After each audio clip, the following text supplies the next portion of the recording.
स्वाहा तस्वितुर्वरेण्यं भर्गो देवस्य धीमहि धियो यो नः प्रचोदयात्। ओम परमात्मने नमः।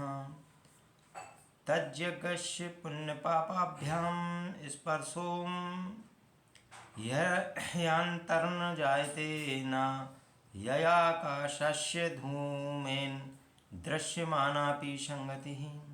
तजस्य परम तत्वरूप आत्म स्वरूप ब्रह्म को जानने वाले का पुण्य पापाभ्याम पुण्य पाप से स्पर्श संबंध ही, क्योंकि अंतःकरण का ना नहीं जायते होता है, ना नहीं आकाश के धूमेन धूम से दृश्यमान दिखाई देता हुआ अपि भी संगति संबंध। उस परम तत्व रूप आत्मस्वरूप ब्रह्म को जानने वाले का अंतःकरण पाप पुण्य दोनों से बिल्कुल वैसे ही स्पर्श रहता है जैसे धुएं से आकाश ऐसा लगता है मानो पाप पुण्य का स्पर्श होता है। धुआं आकाश को मलिन करता है पर असल में कहाँ ऐसा होता है।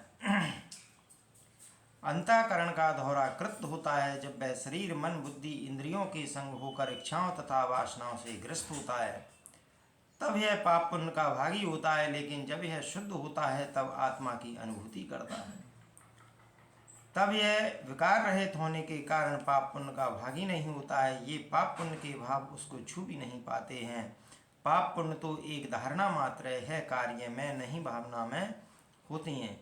यह शरीर के द्वारा नहीं किए जाते बल्कि मन से उत्पन्न होते हैं, जिसका प्रभाव अहंकार वश होता है। जब मन शुद्ध हो जाता है, अहंकार रहित हो जाता है, तब अंतःकरण शुद्ध हो जाता है। आत्मज्ञानी का अभिमान खो जाता है, कर्ता भाव समाप्त हो जाता है। तब फिर वह पाप पुण्य का प्रभाव किसके ऊपर होगा, क्योंकि कर्तापन ही पाप पुण्य का कारण है। इसलिए जनक कहते हैं कि उस आत्मपद को जानने वाले के अंतःकरण का स्पर्श अब ये पाप पुण्य नहीं कर सकते। राजा जनक अपनी बात का स्पष्टीकरण करते हुए कहते हैं कि जो जैसा दिखाई देता है वह वैसा होता है, ऐसा आवश्यक नहीं है। जिस प्रकार आकाश का धुएं के साथ कोई नाता नहीं होता, आकाश धुएं से अस्पर्शित रहता है, फिर भी देखकर ऐसा लगता है कि इस धुएं से सारा आकाश गंदा हो गया है, जबकि वास्तव में ऐसा कुछ होता नहीं है। क्योंकि आकाश को तो धुआं तभी गंदा कर सकता है जब वह उसका स्पर्श करे। बिना संग के एक के दोष दूसरे में नहीं जा सकते। संग वस्तुओं का होता है, निर्व्यक से सृष्टि का संग हो ही नहीं सकता। यदि प्रीति को कोई सच मान ले तो सत्य को क्या फर्क पड़ेगा। आत्मज्ञान हेतु जब द्वैत नहीं है तो संग किसका और कैसे हो सकता है। जब संग नहीं तो क्या पाप क्या पुण्य, और कैसा पाप कैसा पुण्य। पाप पुण्य जैसे द्वैत परक शब्द उसके निमित्त होते हैं।